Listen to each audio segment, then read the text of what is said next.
guys are ridiculous. These guys are ridiculous. Now, how about them damn Celtics? And we are back with another episode of How About Them Celtics. Sam and I are here recording on Saturday, November 4th, after the Celtics win over the Brooklyn Nets. And it was a good one. I mean, we can just jump right into it. No need to an intro when we're recording literally an hour after the game ended. Celtics picked up a win over the Nets, 124 to 114. It was a closely contested game for the majority of it. Celtics pulled away in the end after a big first quarter, I believe. No, wrong. Tied first quarter, sorry. Big second quarter. Slipped in the third, closed it out, 7-point gap in the fourth quarter. Derek White was not there. He was out for personal reasons, what we assume to be the birth of his second child. So congratulations to Derek White. Neemias Queta, the only other Celtic out. But Celtics 5-0, the only undefeated team in the league now. It's cool. Still Very on cool. pace for 82-0. And they actually kind of handicapped themselves tonight because they told Derek White and his spouse to hold off on the baby delivering until they have a game because they wanted a challenge. Because when they have their starting five, they're just supernova. But Celtics went into the fortress that is Barclays Center tonight and fended off a Nets team that made a couple pushes in this game. And Celtics did a good job at responding to almost all of them, right? There was a couple times where I was like, wow, really? Like the start of the third quarter, I wasn't even like looking at my laptop. I was playing Mario Super Strikers at my friend's giving, which will be talked about later. And I looked down, I was like, oh, wow, they're only up 2 points now. They were just up 12. What happened? I didn't even see this happening. But again, just like rock solid performances from some of these guys down the stretch. If you want to point at one guy, and I don't know if we want to run right into the let's look at this specific thing because it kind of kills the longevity of our game breakdown. But Porzingis locking up on defense in the fourth quarter, also being crazy efficient. Didn't even notice that. He was getting attacked on the perimeter, and it was just like, I don't think so. Matter. Yeah, it didn't matter. Speaking of attacked, he also got tacked in the side. He got like pushed around in this game. The refs were doesn't matter on this one. Yeah, didn't matter. Porzingis finished with 22, 7, 3 blocks. Probably had more than 3 blocks, low key. Jason Tatum also awesome in this game. 32 points, 11 rebounds, 10,000 points on his career. 10th youngest player ever, youngest Celtic ever to hit that mark. 10 of 20 from the field, 6 of 10 from 3, 6 of 6 from the free throw line. Jaylen Brown, inefficient night, 7 of 22, 2 of 11, but 23 points, 5 rebounds, 4 assists, and 7 of 8 from the free throw line. Drew Holiday, 18 points, 9 rebounds, 10 assists, 6 of 15, 4 of 9. Super efficient for him. Did get a block, Sam, so your 0.5 line lives on. Frank was and then took the bet, and he started jumping around. Yep. Huge. And then Al Horford in the start in place of Derek White, 8.7 rebounds, 3 assists, a steal and a block, 4-7 from the field, 0 of 3 from deep, but a team high plus 29 on the night. So shout out to Big Al. He was great. The whole starting lineup looked good for the majority of the game. There were some times in there, again, I mean, we can start diving into the niches of the game because that's kind of the whole point. There were a few lineups out there I didn't love. Joe Mazzulla threw together. There was one in I can't remember if it was the second quarter, but it was Jaylen Brown, Peyton Pritchard, O'Shea Brissett, Sam Hauser, and Kristaps Porzingis. And there's just like a severe lack of offensive initiation. Like it was all on Jaylen Brown. And to Jaylen Brown's credit, made some really good passes in this game. Like he is noticeably improved as a playmaker, which is nice to see. But when he is your primary offensive hub, it's probably not going to be the best for long stretches of the game. So that didn't really work out too well. To your point, the other stick alley-oop to Kristaps. That was good. That was a great pass from him. I will say the one thing that I do really want to talk about in this game, and we can dive into every other niche after, Luke Kornet was really fucking good. Unironically, Luke Kornet played really, really well in this game. 11 points, 7 rebounds, got a steal as well. 5 of 5 from the field. He was cutting. He was pick and roll, diving to the rim really hard. He was grabbing rebounds. He was playing solid defense. Like this was the best Luke Kornet game by far. And this was probably even more than what you expect the best of Luke Kornet to be. Like this is a really good Luke Kornet game. Yeah, so like 90% of our listeners just scrolled down to the comments to be like, you guys are idiots overreacting to one Luke Kornet game. But he was really good. Didn't miss a shot today. 5 of 5 for 11 points. He made a couple back-to-back baskets at the end of the first half to kind of help them seal off a incoming Nets charge, I guess you could call it. I don't know if I want to call these runs, but a lot of teams have charged at the Celtics so far this season and tried to take away leads, and it hasn't really fared well for any of them, which is a very good sign from the Celtics team, a team traditionally that we've seen blow leads. The damn sportsbook wouldn't even let me take insurance today. That's how good they are. Yeah. But yes, very happy with Luke Kornet. He was just in the right spots. He was making the plays look very comfortable. He wasn't getting blocked, rushing. He wasn't fumbling around like we saw a little bit. I think it was the Wizards game where he looked kind of miserable on cuts, like dropping passes, wasn't finishing underneath. Glad we saw him bounce back today. Didn't turn the ball over at all. Even had a super cool steal. I mean, honestly, if you think about the Kornet and the Wizards game, he was playing with the bench players. I feel like he genuinely does just need to be playing with some of the starters to be at his best, because it's like what we said in preseason. He's not built to excel when he's given more responsibility. He's built to do his job, and that's it. And that's exactly what he did in this game. But before we get too deep into this, I do want to bring this up so we can do it at the start of the show and the end of the show. Shout out Incognito. Sam, you initiated this partnership. Yes. I'm going to let you intro this and explain a little bit, and then we'll get into the details of what we're doing here. But sweet. Yeah. So Incognito makes a ton of different great flavors of popcorn. I am a huge fan of popcorn. We've done the bits at the end of the show where it's me trying to guess calories of things. Popcorn is a pretty healthy snack, and you can make it taste good with all these different flavors. And I stumbled upon Incognito. I was telling Jack about it. I got some Incognito as a gift. And I was like, Jack, you got to look at this. We went on the website. Jack ordered some popcorn. I was like, hey, look, we can contact them. So we reached out. And so each podcast, we are going to be able to give away $10 in store credit to Incognito's store, meaning you can order a bag of popcorn for free. One lucky commenter. I don't know if it's per podcast, but I know we have one code for now, and I think we're going to see how it's going past that. But yeah, I mean, I think what the plan is, if you'd like to be entered in the giveaway. This is, by the way, Incognito is going to be sponsoring the email portion, as you can see by What's Pop with a little mail though. So this will be upgrading the emails as well. If you'd like to be entered to get 10% off and order at Incognito, and even if you don't get, selected, still go order from Incognito. Awesome. If it says, leave feedback, say how about them Celtics sent you. Popcorn's really good.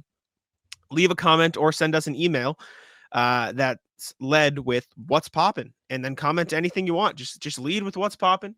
One podcast per email Sam sends in the chat, which is a detail I missed. So one winner per episode. So comment, email with what's poppin' at the lead, put it in the header of your email. Or at the start of your YouTube comment, and you will automatically be entered, and we will do a draw, and maybe I'll post it as a short or something or post it on Twitter with a little wheel. You'll be entered to see if you can get 10% off your order at Incognito. Sam, your favorite flavor? $10 gift card. $10 Even better. It's 100% off certain orders. Yes, sorry. $10 gift card. I'm getting the numbers mixed up because I'm trying to look at the flavors at the same time. What's your favorite flavor, Sam?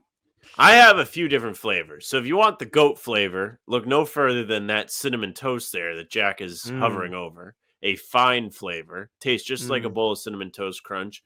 Great item. Discovered it at the Super Bowl. Brought a bunch of popcorn snacks to my boy's house. Couple Incognito flavors. Absolute baller flavor. Ooh, if you win the gift really card, good. This is a good choice. Another quality flavor. I believe it was called Strawberries and Cream. It's like just excellent treat, different. It's quality. Quality item. Look at that. Huge. Who doesn't want that? Yeah, Slam back a whole bag. It's like only 700 calories? Not bad. Big time. So yeah, I mean, like I said, email or comment that starts with what's poppin', you'll be automatically entered to win a $10 gift card. We'll be doing one draw per podcast, so make sure you get your name in now and with everything. So if you comment normally, just put what's poppin' at the front. Maybe you get some $10 off popcorn. It's kind of a win-win. You comment, we talk to you, and it's a W. Only one what's poppin' comment per person. though. I know we have the two guys that show up in the comments to have a duel. Mhm. They can't keep going what's poppin'. We'll Then go monitor back that. and Don't worry about it. We'll monitor those. But yeah, shout out Incognito. It'll be back during the email portion. We can jump back to our discussion of Luke Kornet and the Celtics-Nets game. But thought we'd intro that. Appreciate you, Incognito. Yes. Yeah, I mean, this is the win. After the first two games of the season against the Knicks and the Heat, we were like, "Oh, look at the Celtics." These two teams made runs and they sort of quelled it. This Nets team to start the game, I genuinely thought this was going to be the Celtics' first loss, and it wasn't going to be like a bad loss in the sense that they just completely fell flat. It was just the Nets were hitting tough shots. The Nets seemed to be playing harder. It's almost like they were on a back-to-back, and so they were just playing like, you know what? We're tired. We're just gonna lay it all out there. We're just gonna fuck it. Like we're just gonna. We're not. Effort is going to lead the way rather than plays and all that stuff, and it showed. And shout out the Nets, but Celtics reeled it back in fourth quarter, brought it back, secured the win. Big game for Boston to win, in my opinion. Tatum was he damn well might win MVP. He's special. He's nasty. Tatum is nasty. Yeah. Tatum is correct. super duper efficient. That is for sure. 50% from the field, 60% from three. And he took a zillion threes, took 10 threes tonight. Not my favorite number, but if he's making them, what do I care, right? I'm very happy to see the Celtics pull out a win in this game. Like you said, Brooklyn was giving them a pretty good punch throughout this game. I'm pretty sure they went, what was it? 2.5, 3 quarters without a turnover. They only had 5 total turnovers for the entire game. That's pretty impressive play from a Nets team without a true point guard. I mean, Ben Simmons is somebody they consider one of their main playmakers, and he didn't even play today. So to have these guys being extra careful with the ball, pretty impressive from the Nets, and they were making every single tough shot in this game. You know who it Cam was? Thomas, how many followays did he make over good defense from Drew Holiday or Brown, Tatum, you name whoever he got switched on to. Even Pritchard was giving him some good defense, but he was just knocking down really, really difficult looks. It was truly feeling like one of those games where it was going to be like, wow, Celtics got their first loss of the season, and they lost to a Nets team without Cam Johnson and Ben Simmons and Nick Claxton. What is going on? Why did this happen? But instead, we're here talking and being like, wow, Celtics fended off a really good punch from the Nets, who couldn't miss tough shots, made several charges of them throughout the game, and I'm impressed. I'm impressed by this win. Sounds silly, but it's cool. But it's not something they did in years past, and that's why it's impressive. Yes, this is growth. This is, okay, they made moves over the summer, and it's actually changed something. Okay, I see the vision. Yes, great. Fantastic. Cam Thomas, though. Can we just got to spend more than a second on that? It's nasty. Like, he's really fucking good. He's having like 26 points in the season. 23, 21. He's not very old at all. I can't find it. He's in that range, 21 to 23 years old. 22. Younger than the two of us. There you go. 22 years old. Yeah. And he's out there balling out. 22. Just turned 22. Wasn't the most efficient game. 11 of 24. He's just under 50%. I guess he knocks down one more shot. He's at 50%. But yeah, he's a tough shot maker. He's a bucket getter, and Celtics held off a pretty good game from him. So good for him. Nets. I don't know. Nets might be a little bit better than you thought coming into the season. By you, I mean everybody. They're weird. I feel like a lot of people had them at like the play-in, and then the year started, and everyone's like, are they a play-in team? And then you watch this, and you're like, yeah, they're probably a play-in team. I stand where I had them. I think they're probably going to be like 8, 9, 10, and it's fine. And that's, dependent on the Bulls' continued collapse and the Raptors being bad. And Raptors have actually been okay this year. They're not as bad, but Get ready for the NFL season with incredible offers from FanDuel, America's #1 sportsbook. Right now, new customers can bet $5 and get $200 in bonus bets. Guaranteed. That's guaranteed. Plus, all customers who bet $5 will get $100 off NFL Sunday Ticket from YouTube and YouTube TV. Now is the best time to join FanDuel. It absolutely is. The app is easy to use, and you can be on everything from spreads to player props and more. So So visit FanDuel.com/Boston. Kick off the NFL season with an offer you won't want to miss. FanDuel, official partner of the NFL. It's weird. I will say, back to the Celtics, you can see that they missed Derek White in this game for long stretches of it. Because like the offense Take it was just away. not as smooth. It was just not as like obviously they got over the hump and they found a way to win because they're talented and that's what good teams do. And this is very clearly a good team. But you could just see it, like some of these lineups they were rolling out there, they were just missing the extra playmaker. You saw a lot of like true Tatum and the fellas today, like Tatum, Hauser, Brissett, Kornet, Pritchard, which is not something you would probably want to see, especially with Holiday, Brown, Porzingis, excuse me, and Horford on the bench. Like you'd usually see White in that lineup over Brissett or over Pritchard, and you didn't because he wasn't there. And so I think that's where you really miss Derek White. Luckily, Derek White has missed 2 games in the last like 2 years, and they've both been for the births of his children. So we've got at least 9 months if he's really active. So who knows? Maybe he's one not to waste any time. Respect. I have friends that have had that where they were less than 9 months apart. Disrespectful in November, though, I gotta say. Yeah, it's disrespectful indeed. Yeah. No, but they really did miss Derek White on the court, though, in terms of another offensive hub, because I truly think he is. I don't want to sound ignorant here or sound like I'm saying stupid shit. He damn well might be the second most important player on the team.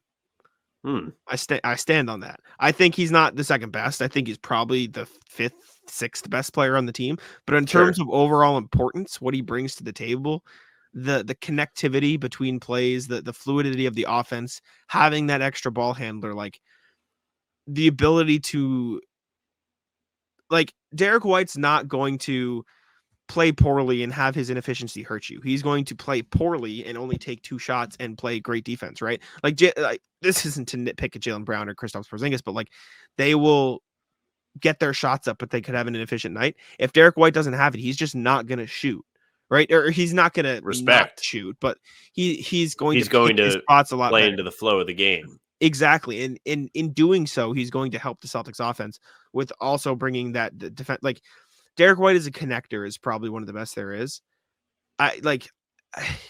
You could see it for stretches in this game where they missed his defense and his offense because they didn't have the extra guy. And that's natural with teams that are very top heavy.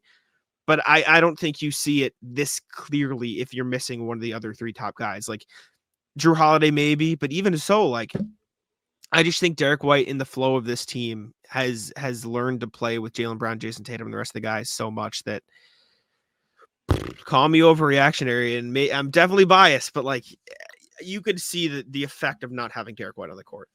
Sure. Yeah, we talked about 2 different aspects of this already on the show. First of which was that lineup that was Jaylen and the boys, and it didn't really go well. And if you're looking at a day where they have Derek White's probably a part of that group. He's the one initiating the offense. It's not having to be Jaylen Brown. Jaylen can kind of operate in a more comfortable sense, whether it's catch and shoot or catch one move, go to the basket, or create a midi. I really don't like Jaylen being like the point of attack. Just create. Okay, we'll see what's going to happen. I don't think that works that well. Also, I think when we talked about Cam Thomas, the Nets were able to kind of go after Pritchard and get Cam Thomas a lot of good matchups. Not to say that he wasn't going to have a good game regardless, but when you have an all defensive caliber player guarding you and you're switching between 2 all defensive caliber guards, performance might go a bit different. You might get a little bit less of a productive game out of a Cam Thomas if Derek White's out there to do some defensive chasing around and harassment, if you will. Yeah, I agree. What else? What have we not talked about that we should talk about? What's on? Porzingis defense we touched on. Post-ups. Awesome. Oh yeah. I mean, we talked about this for an entire video. Celtics post offense is real. It is if they get stagnant on offense, post up. If they need a bucket, post up. And it's always mismatches. They attacked the hell out of Cam Thomas in this game. They were saying Cam Thomas on the floor, post up Drew Holiday. Post up Jason Tatum. Even Mikal Bridges got posted up by Drew Holiday because he's just stronger. He sure did, dude. He bullied Mikal Bridges. It was Mikal Bridges is a good. good defender, like a really good defender. Yes. And he's just not strong enough. And Drew Holiday is a big boy. this post offense the Celtics Fat are running boy. this year. And it's because they talked to us on the broadcast. By the way, Drew Carter, awesome on the Yeah. I really enjoy the good. dynamic, him and Scal. I could do without Scal. The dynamic of the Celtics offense is not just get in the post and either back them down and get a layup or take a fadeaway jumper. It's get in the post, get to your spot, you can make a shot, draw help defense, make a pass. Yeah. Draw that defender, make a pass. There was one possession in the I had it written down here. You want the defense to be uncomfortable. They make the defense play their game. 6 minutes left in the first quarter. I'm going to pull it up because I know what it is and I have it ready. This is why I have the notebook. Jack shilling to the NBA's copyright rules as we speak. If people hate the copyright screen, don't give a shit. It ended in a missed 3-pointer, right? So it didn't even end in a make, but it is exactly how the Celtics offense should be played. And I'm gonna pull it up here. I have it, right? So take a look here. It's a little bit in transition, but Jaylen Brown he gets position on Cam Thomas, right? Position on Cam Thomas, entry pass by Drew Holiday. Bridges is forced to help over. Immediate pass by Jaylen Brown. Yep. Great read. Again, Jaylen Brown. You have two open guys. On the screen right now, you have two open players, both of which are good 3-point shooters. You pick your poison. Do you close out to Al Horford, or are you going to try and cut off the pass to Tatum? That's the Horford gets the ball. With Brooklyn. Both of them go to Horford. Tatum gets the ball here, drives it. Now, you could argue he should have taken this 3. Celtics have been attacking all year. He literally should have done Mikal Bridges. I'm here for it. On this still. Gets in here, gets cut off by Cam Thomas, sees Royce O'Neal here. Spencer Dinwiddie is just not hanging out. Anything. He just paid for courtside tickets. Lost. Drew Holiday gets a wide open 3. Again, doesn't go in. However, offensive rebound. Tatum misses a layup. Luckily, Al Horford also there. Horford puts that back in. Gonna get the boys their stats. Sam, stop your camera and start it again. You're frozen. But that's exactly how the Celtics need to play offense. Get in the post on a mismatch. You're still frozen. It's really funny. Am I back? No, you're still frozen. Oh, man. But Jaylen Brown gets in a mismatch. Great entry pass, and that's been a theme in the last few times. Still frozen, I guess. Yeah, you're still frozen. Great entry pass. Been a theme in the last few games. I'm probably going to write about it eventually. Gets in a mismatch. Quick decision, quick pass. Passed around the 3-point line while the Nets are rotating. Open 3 for Drew Holiday. It was great. That possession is emblematic of the Celtics turning mismatch hunting into actual offense, right? And I wrote about it for Celtics blog after the Pacers game. Usually mismatch hunting is like saved for the playoffs. You're like, okay, we're in the playoffs. Let's take our best guy, put him against their worst defender, and we'll make offense from there. And it's not a reliable, or it's not consistently reliable because you can't find it consistently. The Celtics team is so good that they will always have mismatches on the floor. Yes.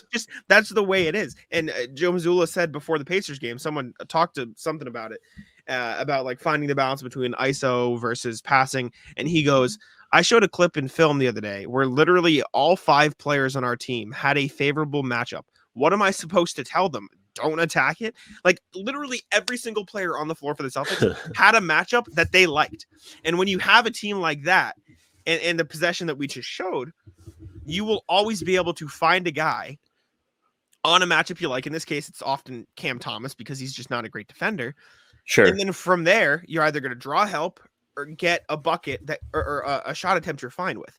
In the case of that, Mikal Bridges helped. Jaylen Brown made a quick read, pass it around, got a wide open shot. Every time you can do that every single possession. And that's how the Celtics have been playing offense. And guess what? They've put up 70 points in the first half for like 3 games in a row. Like it's active, like offense, easy. They've not only had great scoring first halves, but they've also had very diverse scoring in terms of, wow, all 5 starters have like 15 plus points. It's happened a couple times. Let's just imagine a world, right? Let's say Cam Thomas plays on a different team and his name is Damian Lillard. Sure. I mean, that's a true weakness that the Celtics can exploit against the Bucks. Like, Milwaukee's defense is 27th in the league as of when we did the pregame show. They were a team that looked not the best against a Knicks team that's whatever. I mean, the Celtics had to fight against the Knicks too. But Dame being a part of that team's makeup on the defensive side of the ball does not help. He's someone that over the last couple seasons hasn't been a tremendous defender. He's not going to get much better as he continues to age. The Celtics can continuously pick on Dame the way that teams picked on Kemba Walker when the Celtics were really a powerhouse, I guess if you want to call them that. They were a very good team in that 2020 bubble season. Yeah. And they fell apart because teams just picked at that scab, and they had no way to stop the bleeding once it started. So good luck to Milwaukee if they don't find a solution to this Dame thing.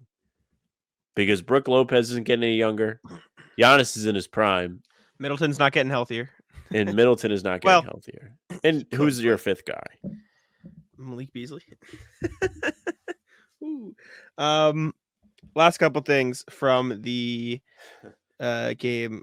Porzingis and Hauser, good defense today is what Sam put. Hauser's been really good. Like, genuinely, like, he's not making his shots always. He made one today, but defense has been good. Rebounding has been a big thing for Hauser. And then I disagree with you. I kind of like the Nets jerseys. I kind of like them. I kind of was a fan. Bad. I like them. I think the concept, like when you saw it on paper, is bad, but watching them in the jerseys, I enjoyed. I didn't like the. What is? I don't get. Like, what's the point of those jerseys? Like I tweeted. I don't understand it. I don't want to understand it, but visually, don't hate it. No, I think they look stupid, and I think the Nets overall need to change something. I kind of like the very minimalistic design of their jerseys. The black and white is kind of cool, but they just always like screw with it. I think the Nets could have sick jerseys if they just had the classic Nets design, like the lettering, the font of the New Jersey Nets, but they just kept it black and white. I think that would look kind of cool. Yeah, I could buy it. Could buy it. But yeah, man, I don't know. The Nets always have the weirdest alternate jerseys. Yeah. They had some good ones. I like the black and white, and also the red, white, and blue. The blue, like the old New York Knicks ones, like the blue, and New York Nets. Yeah, not the acid water. I mean, those ones are fine too, but the ones I'm talking about are like, you know how the Kings have the stripe. Yes, no, I know. What the Nets had those too, but they also had them in black and white. They were sick. Those are great jerseys. Just like do that. Yeah. Back to the white guy defense. Hauser. Couple big stops in this game. He had a couple big steals when the Celtics were kind of reeling. They were attacking him. Cam Thomas tried to buy a ticket to Hauser Island, and Hauser said, "Port's closed. Sorry." Yeah, he did a great job today. I've not been a fan of Hauser so far this season. He didn't make his threes today. Didn't take a whole lot, but he did hold his own on the defensive end for some of the very few turnovers the Celtics actually forced. So good for him, man. He was a big part of that fourth quarter, like, stabilization of everything that was going on for the Celtics. Agree. Good win for the Celtics. Showed growth. I'm a fan. All right, next thing we have is Aaron Nesmith, who obviously this is a couple days old now, but we haven't recorded since these articles came out.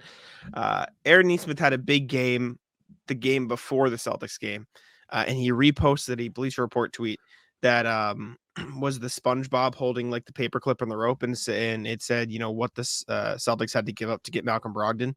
Yes. And Nesmith told, or this was from Jared Weiss of The Athletic, his article. He said, Nesmith said, as soon as the trade happened, I saw the tweet and I saved it immediately. I'm someone who takes things personally, and that helps make me better. It's what drives me to go to the gym at night. So the tweet is always on my mind for sure. Bobby Manning of CLNS and Celtics blog also wrote about it, said, I do take things personally and it helps me. Oh, this is the same quote. But he said the other part of it was, sometimes I'm having a good day or something. I open up the photos and it's in there. It makes me want to go to the gym. When a legitimate source tweets it, it definitely holds more weight. More people see it. So yeah, good for Nesmith. I'm a big Nesmith fan.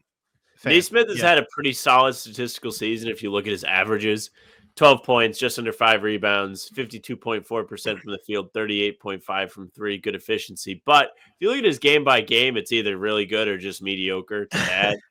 So he needs to kind of get it together to be consistent. You had 13 points in the opener, then you had 9 points, 5 points, 26 points against Cleveland, that one you were talking about.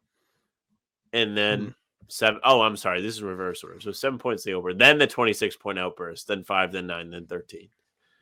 He's been okay. I want to see him really start to find a real rhythm, though, because I do think Nesmith is a good player. I think he plays hard. I think he plays right. And I think he's bound to be a good role player for somebody. Sure. I hope it's the Pacers. I like the Pacers. I have no reason to dislike the Pacers. I think Halliburton's one of the most exciting players to watch. I love a pass first or a passing guard that can He really got clamped stop his today. teammates. You see what happened today? He got clamped? I thought he played really well. He did. Last play of the game, though, got clamped, ball stolen on his potential game winner. Oh, no. You know who they play? By the Hornets. Oh, Hornets have a couple wins. LaMelo Ball clamped them, stole the ball. Said, good for LaMelo. Yeah. LaMelo LaFrance Ball. Got to respect him. Mm-hmm. Have to be a LaMelo Did you see guy. You see the video of the Jays going, like the promotional thing? It was a good edit. It was, but both Nesmith, come on, guys. That's so fucked up. He played good defense. He wasn't like getting killed, I don't think. I think they just made tough shots. It was fine. All right. Let's check out the emails. Obviously, what's popping here? Sponsored by InPub. You got something? What do you mean? Here? I was gonna pull it up while you did the emails. Oh, I already got it. Don't you worry about it. I'm ready to rumble. But you know what's great about this background? Credit to Jack. It works both layouts. Both our full screen layout and our share screen layout. No, to some degree. It's not as clean, but we'll tell you. Right? Is it? Yeah, look at that. Yeah. Not as clean. Anyways, thank y'all. Screenshot in the email. But again, comment or send us an email with what's poppin' in the front for a chance to enter to win a $10 gift card to Incognito. So shout out Incognito. Great product. Very good. All right. I can't say enough good things about it. All right, let's read the emails. RJ, bug meat windshield. This was the blowout we expected in DC. This was about the Pacers game. Evening, guys. Tonight was the most workmanlike blowouts I've seen since the 80s. Celtics were roasting teams. Not showing off, not making lucky bounce shots, just playing defense and run the offense. Turn the crank and you get a 50-point drubbing. Even the bench showed up in the fourth quarter because to outscore the to outscore the starters in their first quarter, 46-44. And if you will, allow me a moment to boast about my prediction. Tonight is the night the bench gets big points. You ready here first? He did call it. Shout out to RJ.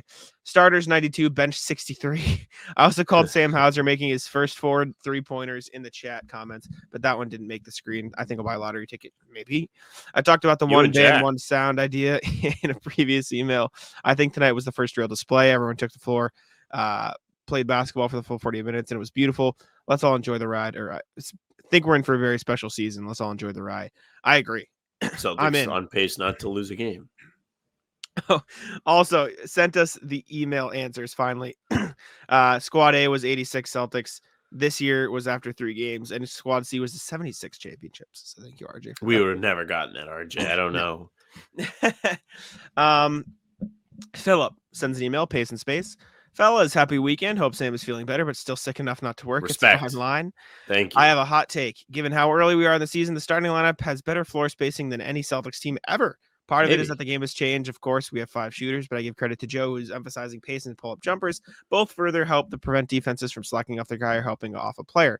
Related, all Celtics rosters I can recall had either non-scorers or post-only players. Makes me think we're watching the best spacing team we've ever seen on the parquet. What do you guys think? Will this continue the regular season, the playoffs? I think it could be. Genuinely. Like, there is not a single player who touches the court for the Celtics who can't shoot. Luke Kornet doesn't shoot, but he can shoot, like if he really needs to. But the starting lineup in the top 6 especially are all not just like can shoot, they're all very good like they're good shooters. It's not like they have a lineup full of guys who, this guy can shoot. Maybe like it's not like the Sixers. Like PJ Tucker can shoot. He's not great at it, but like he has been a good shooter in the past, but teams live with it because he's not a great shooter anymore. You cannot live with anybody in the Celtics taking open threes. You just can't. And so guys that don't really play. What do you mean? Lamar Stevens, O'Shea Brissett, like those guys. Well, yeah, but I'm talking anybody who will be in the closing or starting lineup. Yeah. Well, no, I mean, listen, Celtics kind of rule. They've O'Shea looked made a great. three The ball too. He did. I was excited. Yeah, his short looked pretty good on that shot too. I thought of you. And then he took like 3 more, and they were all not close. I think it was like a negative 13, 14 the box score. Unfortunately, That's all right. We I like talk O'Shea. about that. But back to the spacing, I'm kind of interested in Phil's point about the pace and what that does to the defense, because I hadn't thought of it like that. What I was thinking, I'm like, oh, why is Sam Hauser shooting the ball this early in the shot clock? Why are they just settling for pull-up threes? But maybe if you look at it this way, they're not settling. Maybe they're really trying to keep the defenses honest, which in theory is a pretty good idea, but I still prefer that they work and work and work and work until they get the best look they can get. And Or also at least a better theoretically, look than that. The faster you play, the more shots you get in a game. And with how good the Celtics defense has been, not a terrible strategy. That's half joke though. But yeah, no, they've been good. Celtics have been really good. I'm enjoying this. You know my favorite play of the game tonight? The 2-for-1 that Jalen airballed. Okay. Because they were like 2 for 1. Mine was Porzingis pulling up from the fucking logo. He made it. I was watching with all my friends, and I was like, "Did you guys see that? Like, he shot from the logo. He's 7'4". Crazy." Another email from Philip. Jersey and court, fellas. Obviously, when you look at Pete Holmes' work, the Nike stuff. Oh yes, Pete Rogers. The Nike stuff leaves a lot to be desired. Also, in the midseason tournament is clearly a cash grab. So it is easy to dislike the uniforms in the new court. However, when I saw the actual release of the new City Edition jersey, I had a change of heart. Here are my reasons. First, the actual colors are always better than the leaked digital images. True. From experience ordering branded products for a company, the digital files look more obnoxious with saturation. Then the physical swag doesn't real lighting. It was true yet again with the uniforms this year, and I would assume the same for the new courts, looking better in reality than on the monitor or in a digital format. There's a line there. Some of the courts are just bad in general, but I think the Celtics could be all right. Second, I thought the explanation of the jersey was pretty cool. The font heralds back to 1891, and the wood on the side is supposed to be the wood of a peach basket in reference to the region's woodworking. I like that because only a handful of teams can represent a lineage that long, and no team can make a connection to the game's origin except us. Sorry, Lakers. Not sorry. Lastly, I can see how well the uniform is going to fit with the new court. Hear me out. The new court has the same font as the new jersey and the same colors, but the colors are in contrast as the court's mostly green. Some wood trim with very little white. While the uniform is mostly white with some green, some wood trim, I think the players are really going to pop on the new court, effectively making both look better than they would individually, as they would contrast our other Kelly Green stuff. So are you still fully out on this year's jersey court, or could you be swayed by their synergy? I'm going to go first because I know Sam's going to be a loser. Go ahead. I don't actually hate it. I'd never truly hated it. I think the court gimmick thing is kind of lame, and I think a lot of the courts are bad. I think the Celtics court will probably look fine. I think it'll all look good. I think it's whack as hell. It's just not parquet. Like if it was parquet with the painted stuff on, it'd be fine. The lack of parquet is whack. But overall, I think the jerseys look fine. I kind of like the Boston arch. I like the font. I think the branding is cool. It's just the designs, the exterior could have been executed a little better. But I'm not actually completely out on it. But I'll let Sam be it.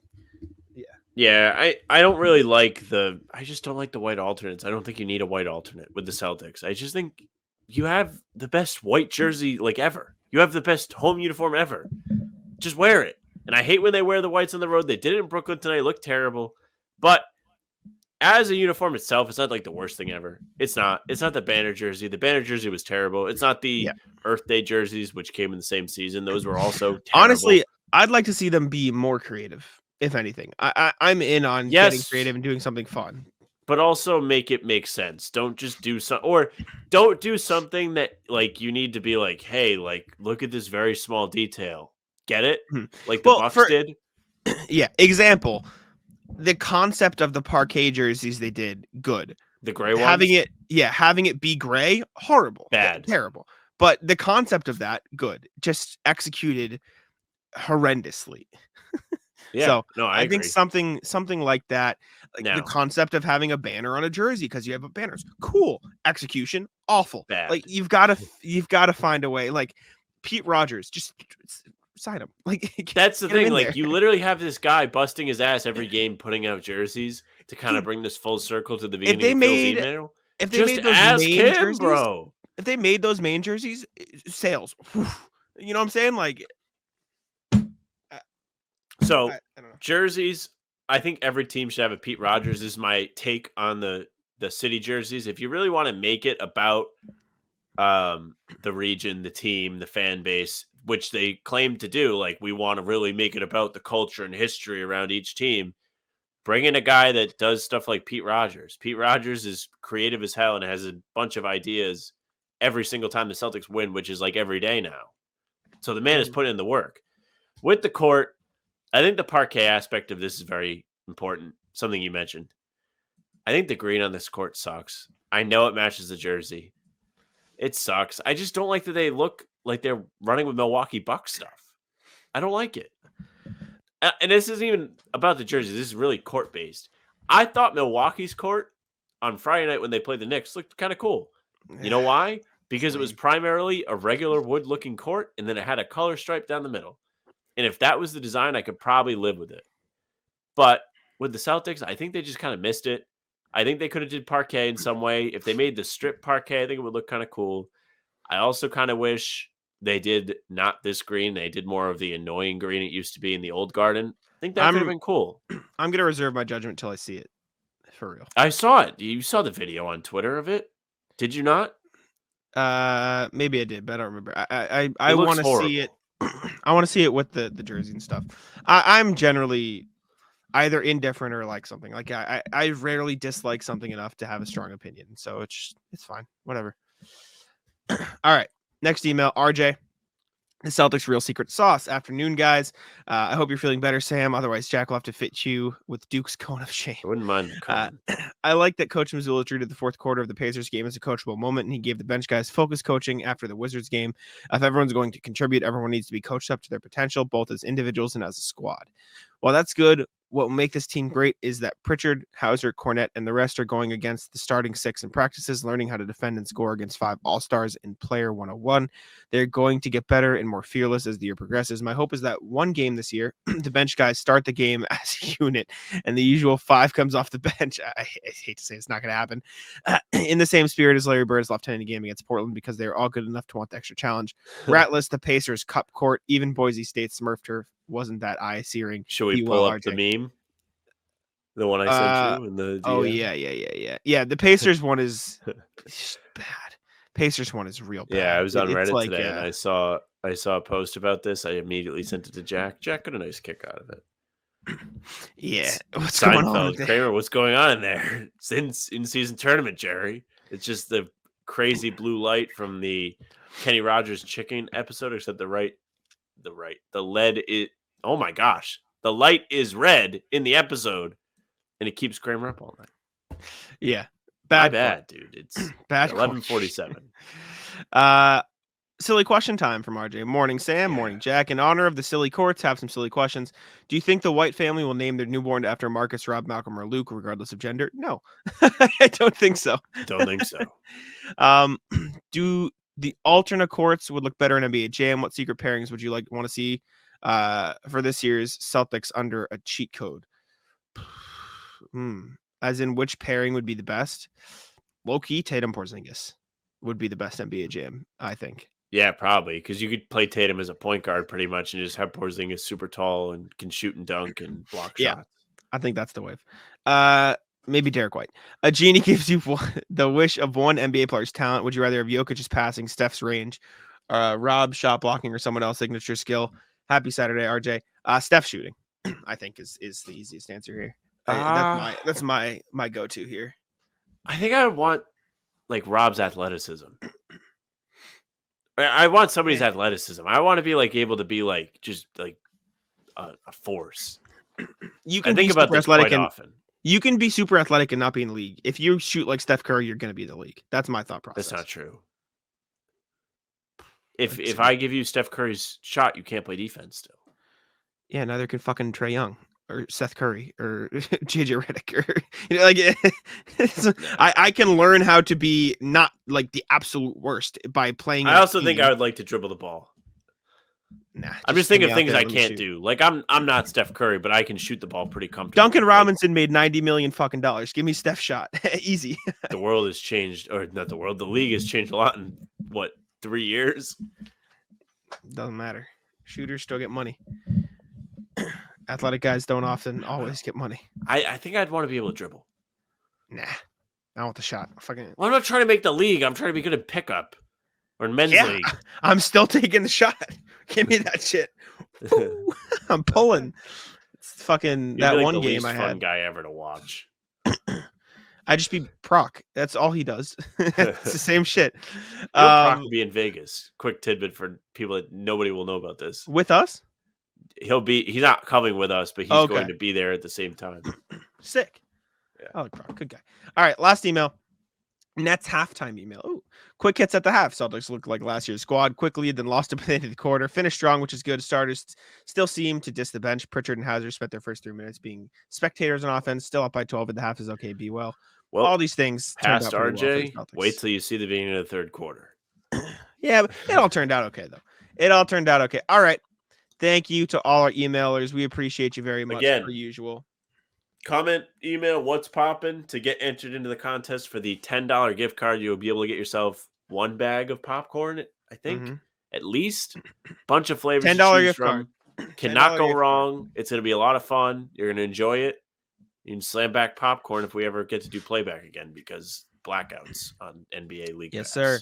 Leave a comment or an email led by what's poppin'. Throw it somewhere in there. You'll be automatically entered. Anyways, let's move on to the NBA part of the show, and we can start. This dude, Victor Wembanyama, is disgusting. Like, genuinely, Victor Wembanyama might be in line to be one of the best players in the NBA very, very soon. Like, what do you do to stop him? Like, how do you stop Victor Wembanyama? Genuinely, pray, hope. I'm interested to see him go against Porzingis. Not to be like completely Celtics like glasses on, but they're similar in size. Like Porzingis is somebody that probably can at least mentally take on the hey, this guy can do all this and he's my size kind of thing. Him, though. He's going to dribble right around him. The craziest thing about Wemby is how much of a threat he is as a roll man because he does not have to jump to catch these lob over lead passes, whatever you want to call them. And he's able to more quickly make decisions as the roll man because he's not coming down from a jump. You know what's crazy? So first, Zach Lowe was explaining it, and he said he described Wemby as a packed city, like a dense city, in the sense that when you don't have more room to build out, you build up. And like when you don't have spacing this way, your spacing is up. Yes. Porzingis is 7'3". Wemby's probably like 7'5", around roughly. Sure. Porzingis wingspan 7'6". Wemby has a 6-inch reach advantage on Kristaps Porzingis. They should 8-foot wingspan, dude. You say like, oh, he'll be able to contest. He's still gonna shoot over Porzingis. Like he's still gonna shoot right over him. That's nuts. They should do a 1-on-1. I mean, did you watch either of the Suns Spurs games? I watched the second one where he popped off. I made sure I went back and looked at him playing well, and I'm telling you, man. You saw everything from Wemby in that game. You saw him as I don't need the ball guy. I'm going to just be the roll man in the pick and roll and dominate that way. Again, for the same reason. He doesn't have to jump. He's taller than everyone, and guards can easily find him in that spot. I mean, he's just grabbing offensive rebounds and just like flicking it back up. Like it doesn't matter. Yes, and then you also saw Wemby in the fourth quarter when Phoenix cut San Antonio's lead down from 20 to basically tie the game, take over, and create shots for himself to help ice the game. It was crazy. Yeah. You got to see the complete package, why everyone was hyping this guy up all through the winter last year, being like, tank. What, 5 games into the season? You've seen, 38 points. Okay. The man has arrived. Nasty. Now, I don't know if the Spurs played today. Admittedly, not a big fan of the rest of the league all the time, but I do pay attention.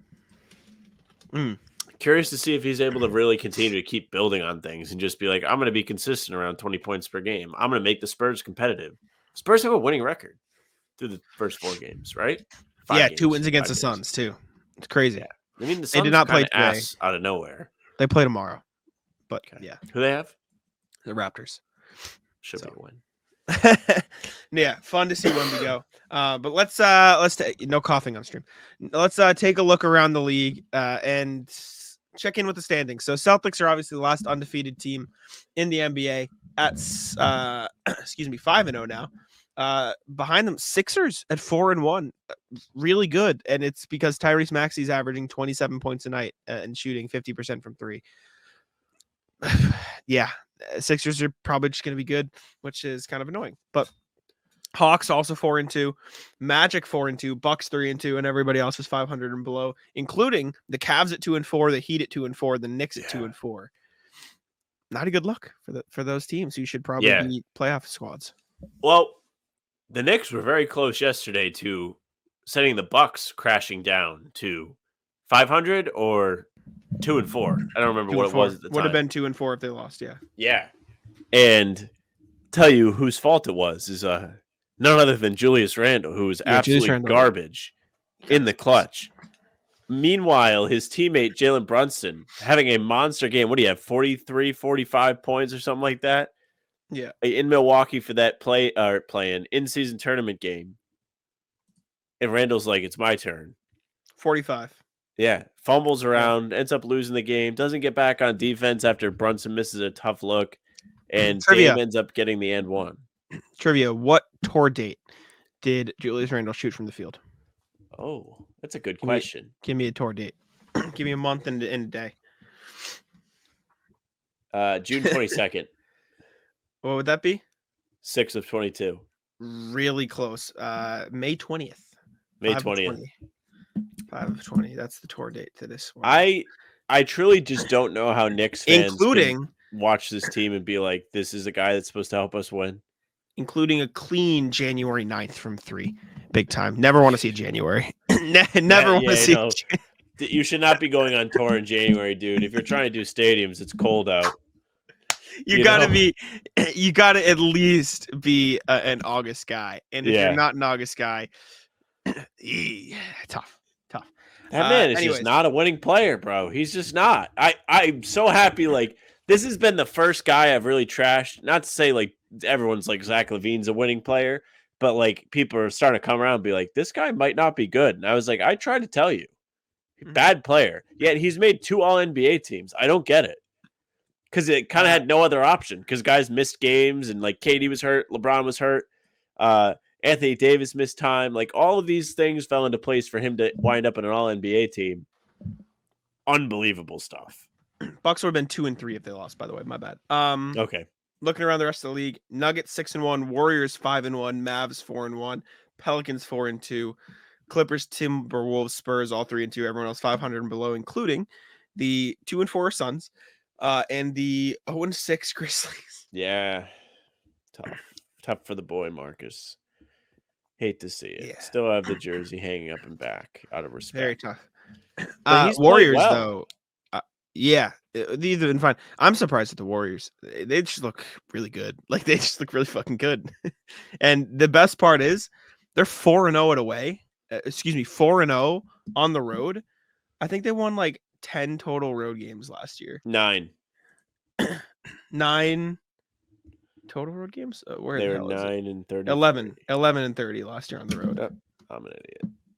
4-0 already. Like, they were garbage on the road last year, though.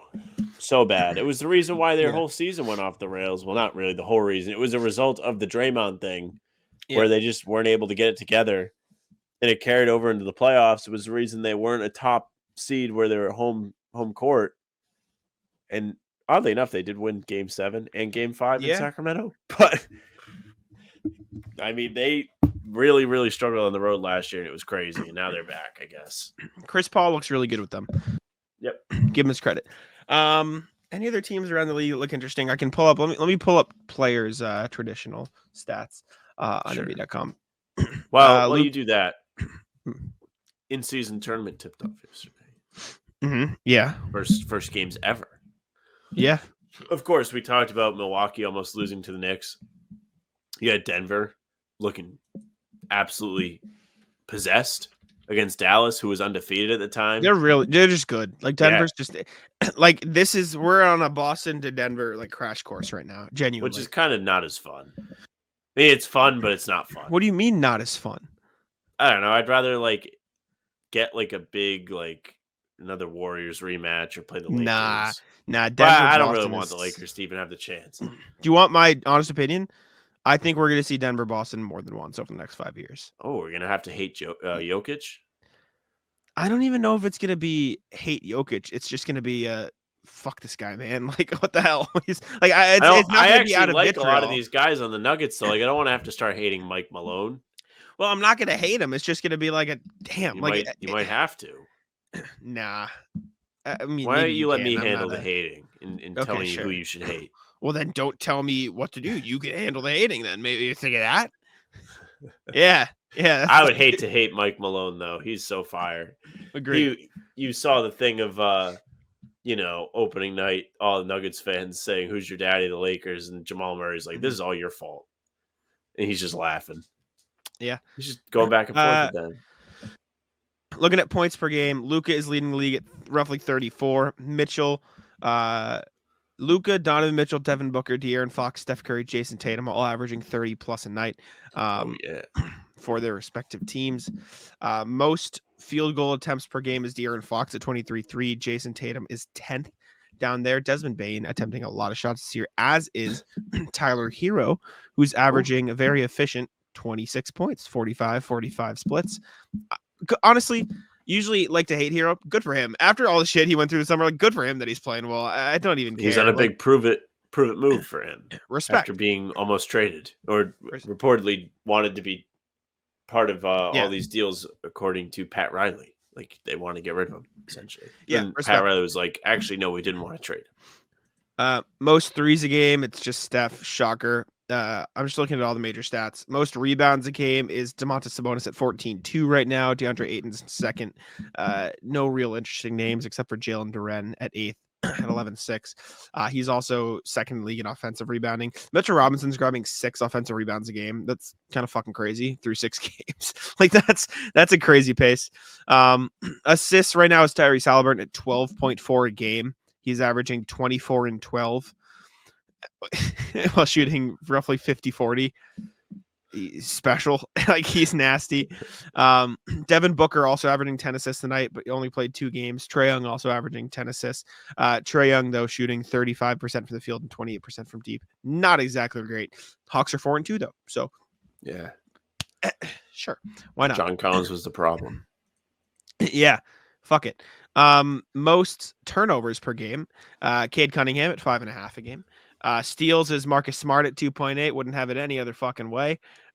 Blocks is Anthony Davis at 3.7 through 6 games. That's crazy. Kind of crazy. Crazy. I can't lie to you. That's kind of nuts. Wembanyama in at 2.2, getting in there. So good for him. I'm trying to find the first Celtic on this list. It is Kristaps at 1.8, and then Derek White's at 1.3 right now. So good for him. Personal fouls a game. Jaden McDaniel, he's only played in 3 games, but he's averaging 4.3 personal fouls a game. Sure. Good for you, brother. Minutes per game. Anthony Davis is averaging 38.8 minutes a game. Respect. There you go. Respect, Rock but 'em also, like a little bit of, a guy that's not so durable, leading the league in minutes in the first 6 games or however many games. You can't have it both ways. You can't. No. Listen. I'm not saying that they should not be playing him or he shouldn't want to play minutes. I'm saying keep your eyes peeled for him to all of a sudden get hurt. Sure. I got you. All right.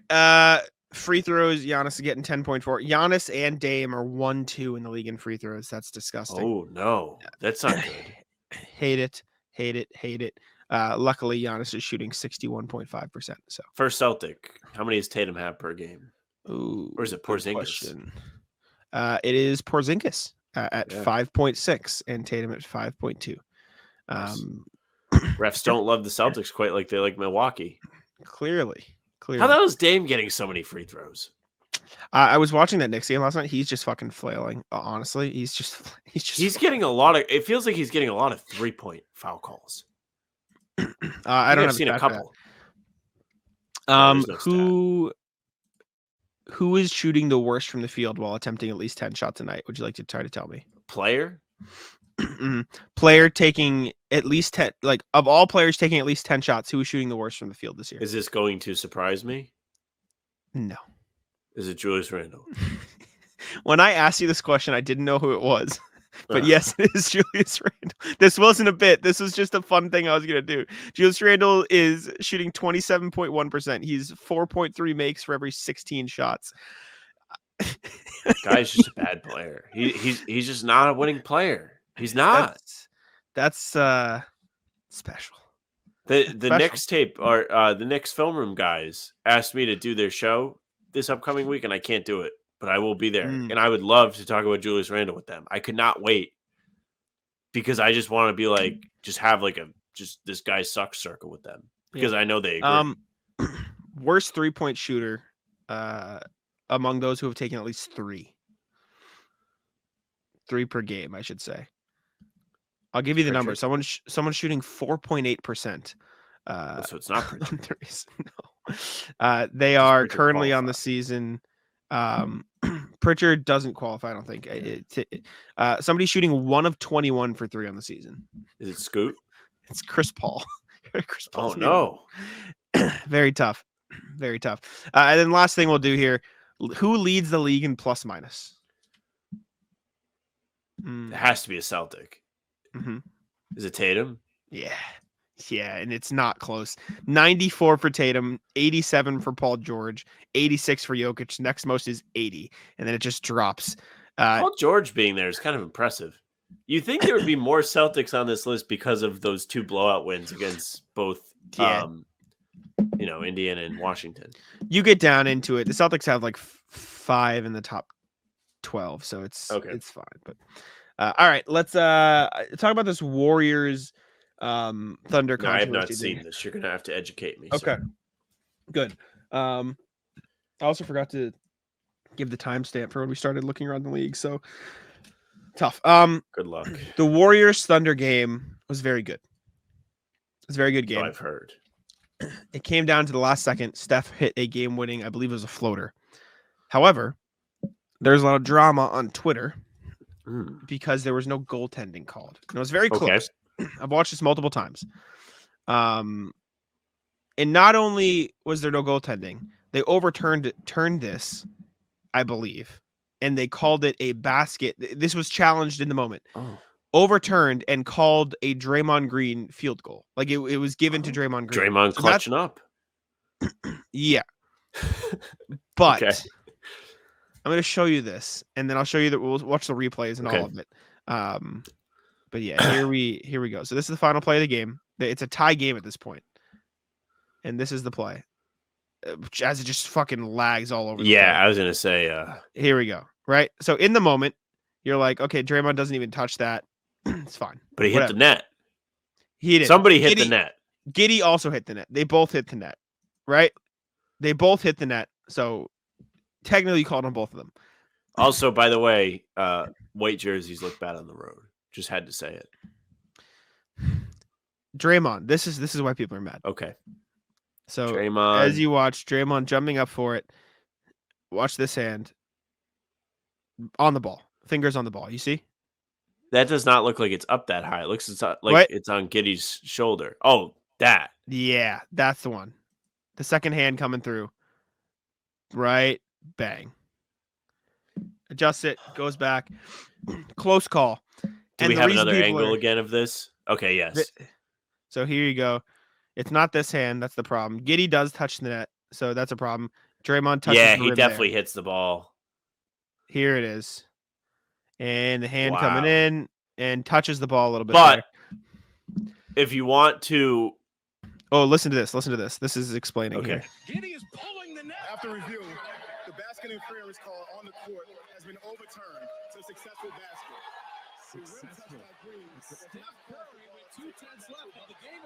So they on. called it basket interference on the court. Then they overturned it and said it didn't matter. So the initial call was Draymond did goaltend. Yeah, basket interference. And they overturned that call. Now they did not say they overturned the call because Giddey touched the net. No.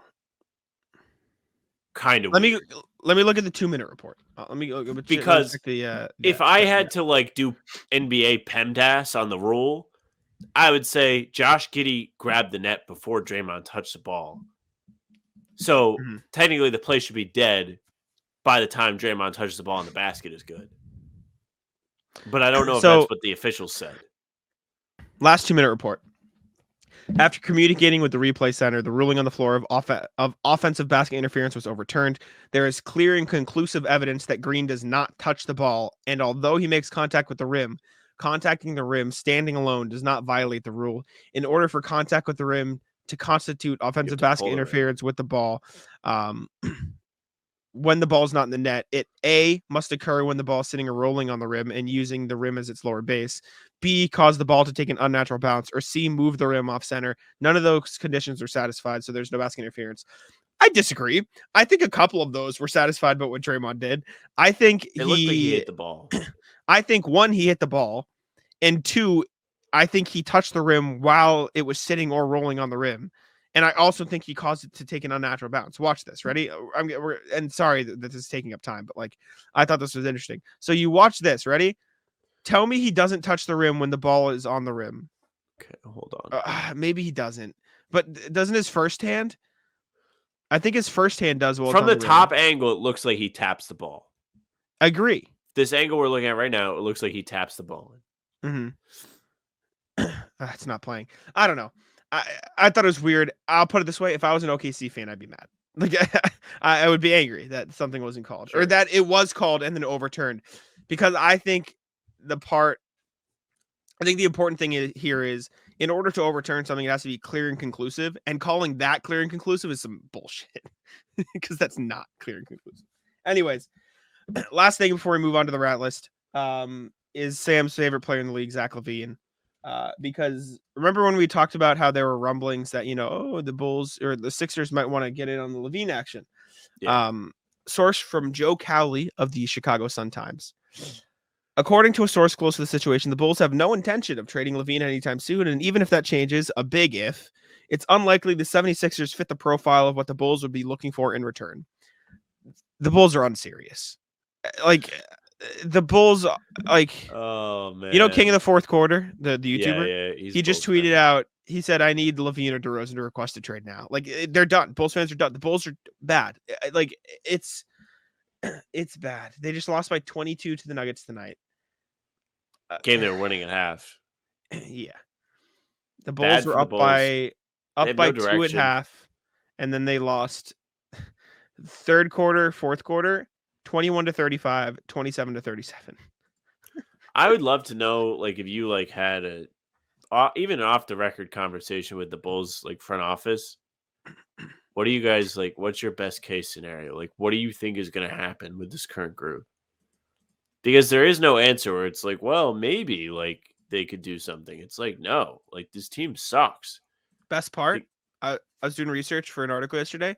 The Bulls starters this season are shooting 27.3% from 3. That's pretty good. That's better than us. That's crazy. Celtics starters are shooting 44.6%, by the way. Yeah. Second in the league behind the Clippers. That's next level awful. And they're how? They're shooting 41% from the field and 27% from 3. They're starters. The Bulls fans are down bad. That's all I got. Sorry, Bulls fans. I would not want to be a Bulls fan. Not at all. But that is the perfect. Nobody really wants these players that bad. I don't really know what you're going to get. There isn't going to be that great of a return, I don't think, for LaVine or DeRozan. Sure, you can make the pitch that they would be a shiny, interesting piece to a real contending team, but what real contending team is going to want to give up any piece of their contending core to get those guys? I just don't think it's happening. Yeah. LaVine, you can make an okay case for, but then you're well, he makes this much money. And it's don't want to pay that. Yeah, the Bulls stink. Anyways, let's move into the rat list here. And I'll let you kick it off unless you want me to. Oh, man. How many things you got? I have no idea. I'm just kind of riffing. Good. I can redo my thing from the pregame show. All you fucking commenters, you guys are morons.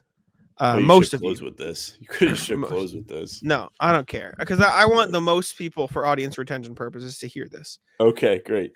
Great. Over the last few days, we've had so many people comment some of the most brain dead shit. And I'm a pretty chill guy. Yes. The amount of comments on our Daniel Tice video, you can't combine TPE with salaries. We didn't fucking say you could. You don't listen. You don't listen to the video and comprehend what you got to use your critical listening skills. Did you do phonics in like second grade? Did you fucking listen to the teacher? Like, what are we doing? We said trade for somebody using the TPE, wait 60 days to trade them again to aggregate them with their salary, then trade the player that's making $6 million with 2 other minimum players. Legal. Did not say combine the TPE with players. Not legal. So, like, listen. Holy shit. And then also, Jack gets ridiculed daily, and he doesn't get mad. The people saying, why are you going to trade Peyton Pritchard? We didn't say they should trade Peyton Pritchard. Again, just because his face is on the screen doesn't mean we suggest. You saw Tatum's face on the screen. Did we suggest trading him for fucking Tice? No. Listen to the video. Morons. And then again today, dude commenting about our fucking our copyright screen on the videos. He goes, I thought you guys were sanctioned by the Celtics and this wasn't, it's not even worth it. Then fucking leave. Like, no one asked you to like express your displeasure. If you have actual like criticism, you have actual like, you can disagree with our opinions. Let us know. Perfect. Fine. I've disagreed with ILL in the past about Derek White and stuff. And we've had like haha funny banter. Good. You commenting this was genuinely like made me upset. Like that this was like another member of the human race. Oh my god. How is this like, how are you a human? Like, I need to read this.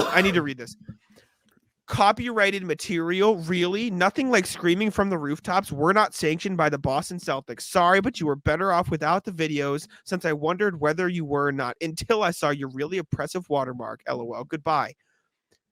Now, let me ask you this. When you go to the grocery store and you're buying a t-shirt, let's say, and you see a t-shirt. Where I get all my t-shirts. Exactly. But say you're a big Nike guy. Say Target's not sanctioned by, well, say you are. Say you're a Nike guy. Target's not sanctioned by Nike. Sure. This is like going up to the person at the cash register and saying, wow, until I came here and saw this, I thought you were sanctioned by Nike. Just because you thought something stupid doesn't mean that the people who were doing other things were wrong.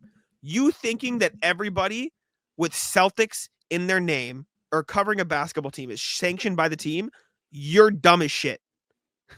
And I'm being mean now, but it really made me angry this morning. Because like my least favorite part of people in the comments is them thinking they're better than you. That's my biggest pet peeve in life. People thinking they're like talking to you like you're a child. It makes me want to like pull my hair out. Like, it gets me so riled up. So this dude coming in and saying, wow, not even fucking worth. I don't fuck off. Like, go the fuck away. Like, you know what? We're gonna do this. Hold on. Can you take Matt off the screen, please? Yeah. Let me do that. Let's see. See. Let me know when he's off. He's off. Let's take a look here. Let's take a look. Can I? How do we get in here? Oh, this is him. Can I? Let's see. Hide user from channel. Look at that. See you later, buddy. Best part about YouTube comments, he'll never know he's banned. He's gonna keep commenting. We're just never gonna see it. Well, he might know he's banned because you just did it on camera. It was like good. And, okay. Viral nugget. Respond. Comment your response. Okay. Comment your response. My that favorite aspect of all of this. Irrationally mad this morning. Yes, Jack being irrationally mad at people like telling him he doesn't know ball, but they can be like, "You're disgusting. Stop sneezing. Stop wiping your nose. Stop coughing. Stop clearing your throat. You're fat. You need to lose weight so you don't have a bunch of shit in your throat anymore." He doesn't care, but tell him he does not know ball, and he will rant about you for 5 to 7 minutes of the podcast and block you on air. Also, I will also say, I love all of our commenters except for like a select few, and so I love you all. And I need you to know that because I'm usually very calm but that made me very mad today. And so I thought you would appreciate me getting angry on the internet. People like Angry Jack. It's They do. something. I like it. I'm all There you for go. it. So I guess I will start off with a softer rat list. This is not really a real rat list, but yesterday I introduced my girlfriend to the NBA. My girlfriend does not really know that much about basketball. She doesn't really ever watch cable. But we sat and we watched some of these games while we made food or whatever. So it was a little bit of background stuff going on, but she got to watch Jokic for the first time. Said she's rooting for Horseman is what she told me. So great. Respect. But the reason I'm telling you about this and the reason why I mentioned that she does not often watch cable television is because there were a lot of commercials yesterday that she was seeing for the first time. She was watching commercials. She was like, wow, these like fast food companies really, really snap on their commercials. I was like, yeah, they do. And I was like going along with the BK commercial, the Whopper commercial, one of the all-time great commercials. And then it dawned on me. I was like, wait a minute. You don't know the lore of this Whopper commercial, do you? And she said, no. No, I don't know it. And I said, oh, do I have a tale for you? So I sat there and I explained to my girlfriend, who is a med student, that back in January, a lot of us, including Jack and I, who sat in a room and really had a nice laugh about the Whopper commercial coming on at full blast. Whopper, Whopper, Whopper, Whopper, Junior Chuffle. As Sam freezes. Sam freezing in the middle of his rat list is all time. It's not. It's really terrible, and it ruins the comedic timing, and I'm actually really, really mad about it. It makes me not even want to finish the story.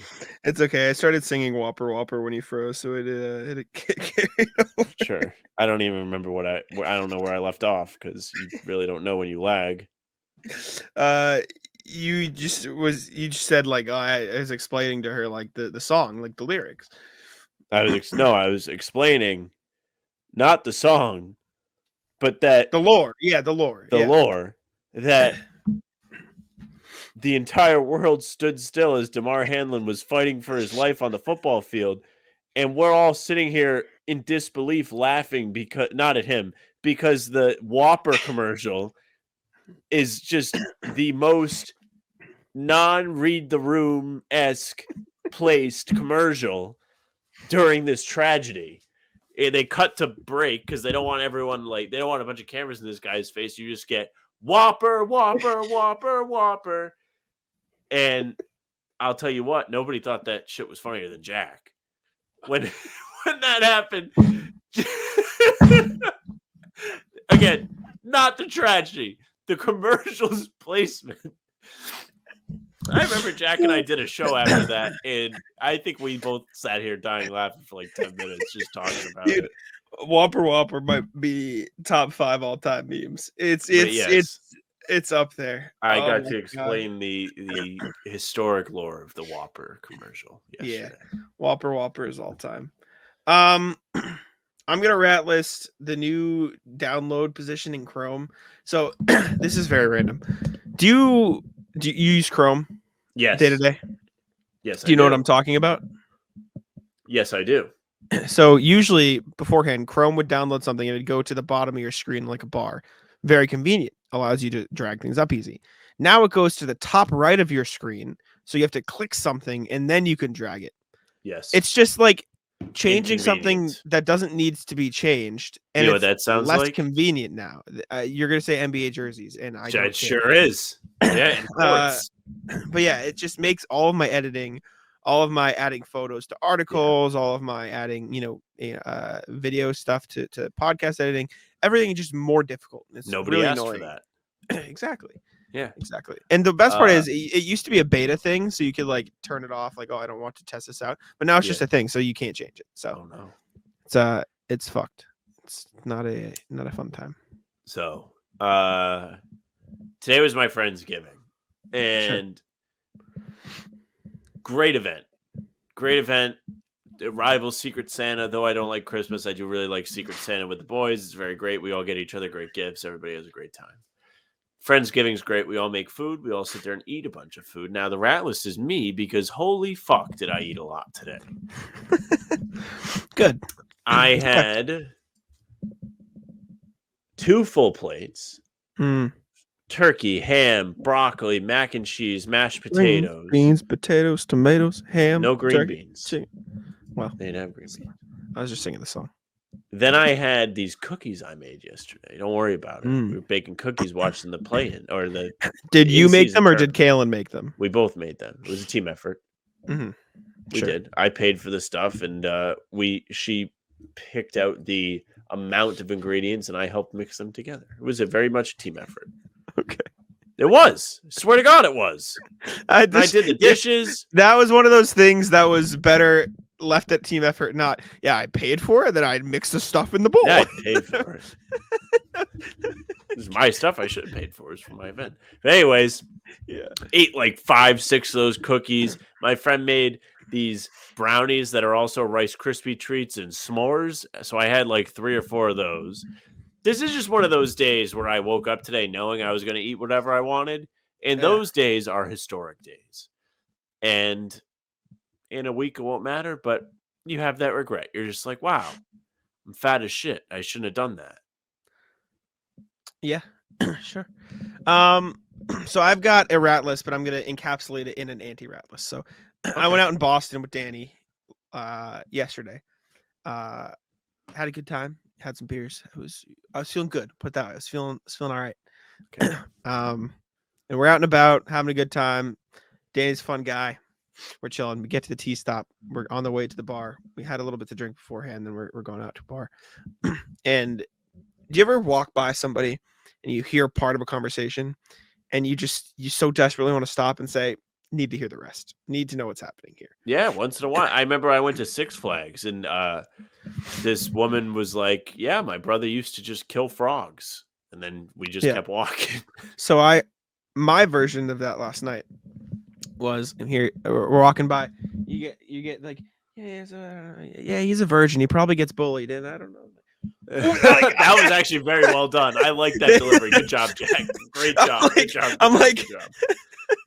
We get to like wherever we're waiting for the train. I turn to Danny. I go, "Did you hear?" He goes, "Yeah, I did. And I go, "I kind of wanted to stop. I kind of don't want to defend. I want to defend the homie. That's disrespectful as shit. I go, you got to defend the brother." Sure. So there's that. I'll rat list you actually. And this isn't from me. This is directly from Liz Simone, my mom. Oh no. Sam, my mom might love Christmas more than anybody else in this world. Oh no. More than anybody. More than anybody I've ever met in my life. She was watching Elf today in the living room. Right? It's November 4th, right? Yeah. And so I come out here, I go, yeah, ratless, blah, blah, blah, same rat with Christmas. She stops dead. What she's doing, turns to me. She goes, what? I'm like, he just doesn't like Christmas. And she goes, Jack, you need to rat list him tomorrow. I'm like, okay. And she goes, and tell him it's from fucking me too. I'm like, okay, I will. So my mom would like to put you on the rat list. And I get it's going to happen multiple times because sure. When I tell you, she loves Christmas more than anybody else. She loves Christmas. She loves it. Well, it's her favorite thing. This would be, I want to put this in perspective. Now, not to pretend like we didn't do this. You're here. No, you're here. Okay, I'm here. Yeah. Sorry. Go ahead. Not to pretend like we didn't do this, but being like, hey, Christmas on November 5th is being like, hey, NBA on August 2nd.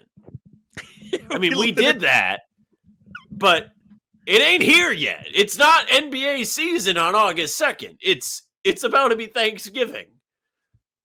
Thanksgiving, by the way.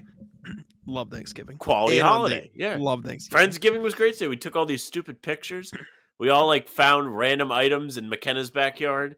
He had a shopping cart, ladder, plenty of things. Also, do you have any more? Yeah, quick. Also, rat list. So, contrary to popular commenter belief, I'm not rich. Like I love when they say you're rich and you're I don't like, I'm not care. rich.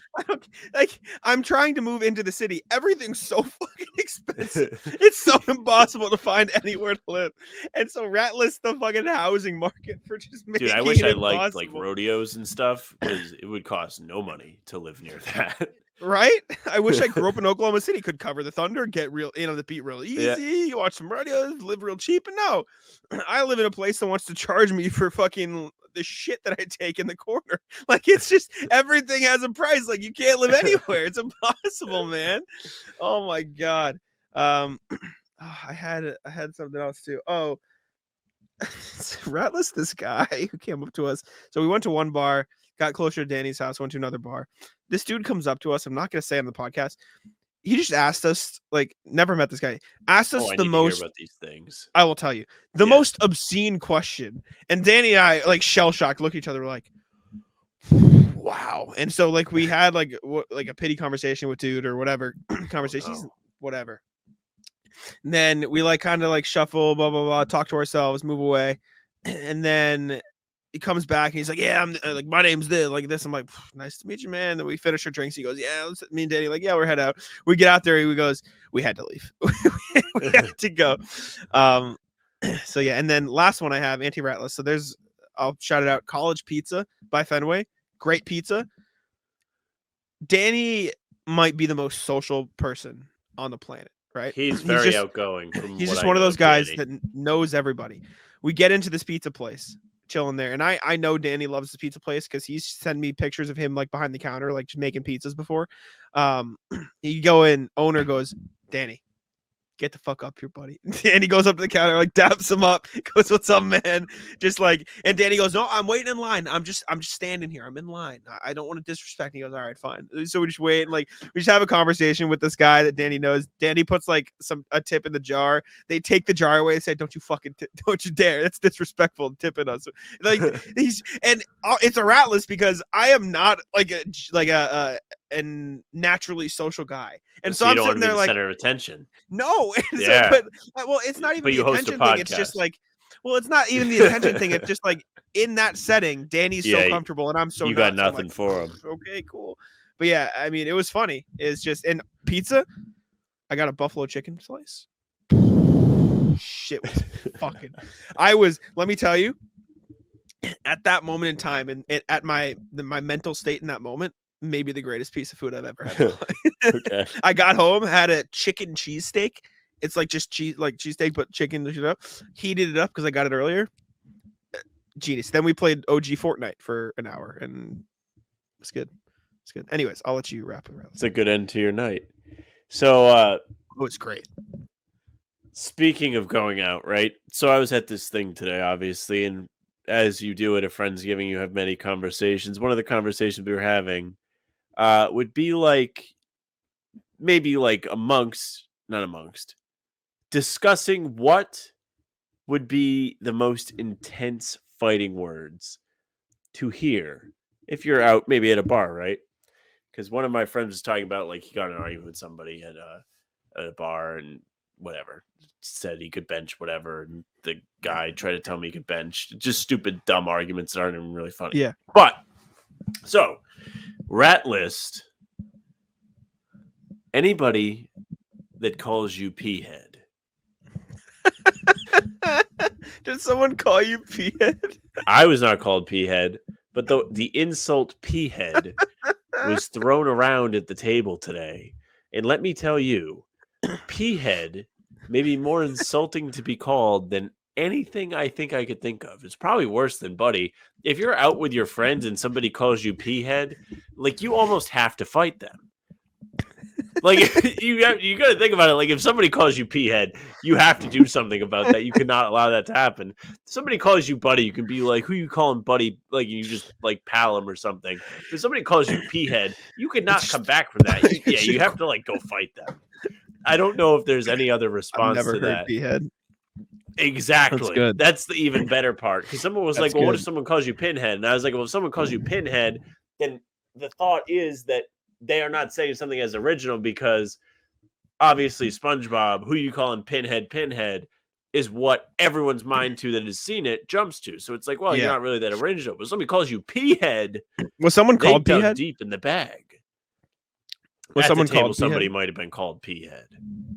But it was We're out not of gonna- love, and it wasn't like fighting words. So Yeah. it was like, I was like, well, what if you were out and somebody was actually like, look at What's that up, fucking P-head? P-head over there. Yeah. And you'd be like, fuck, dude. Did you just call me Quick P-head? punch. Quick punch. Yeah. I back it. So that's I all like I it. got. That's all I got. Yeah, that's all I got too. All right. We can get on out of here. Thank you all for tuning in to the Ratless and to How About Them Celtics. This is a nice long episode today. We appreciate you guys for enjoying it. Hopefully you didn't turn off when I started fucking screaming into the microphone. That one commenter. Hopefully you enjoyed it. Thank you all for tuning in. Subscribe to How About Them Celtics. Make sure to comment or send us an email with what's popping at the start and leave us a nice comment, and you'll be entered automatically to win a $10 gift card to Inpopnito to get some flavored popcorn. It's very, very Yes. good. We both love it. Yes. Check us out on Spotify and Apple. Thank you all for tuning in. Subscribe, and let Sam take it out. Yes. Hey, thank you very much for listening and watching today. Great show. Make sure you subscribe to the channel, hit the notification bell so you don't miss any of our daily uploads. A lot of love on the videos recently, even though Jack just said, hey, I hate everyone that comments on our stuff. Whoa. But we do appreciate all the recent interactions. So thank you very much. Make sure you subscribe, leave a like, and do leave comments, even though Jack might have scared you. Also, we're available on Spotify and Apple for the audio-only version of the show. You can follow us there, leave a nice 5-star review, say something nice. You can also find us on playback.tv. It is just the name of the podcast as you see it on your screen with the apostrophe. You can find us on social media. How About Them C's? That's Twitter, Instagram, TikTok. Facebook is just the name of the podcast as well. You can follow Jack on Twitter at JackSimonNBA. You can follow me at Samuel France NBA. That's it for us. Tackle. Come on. Tackles.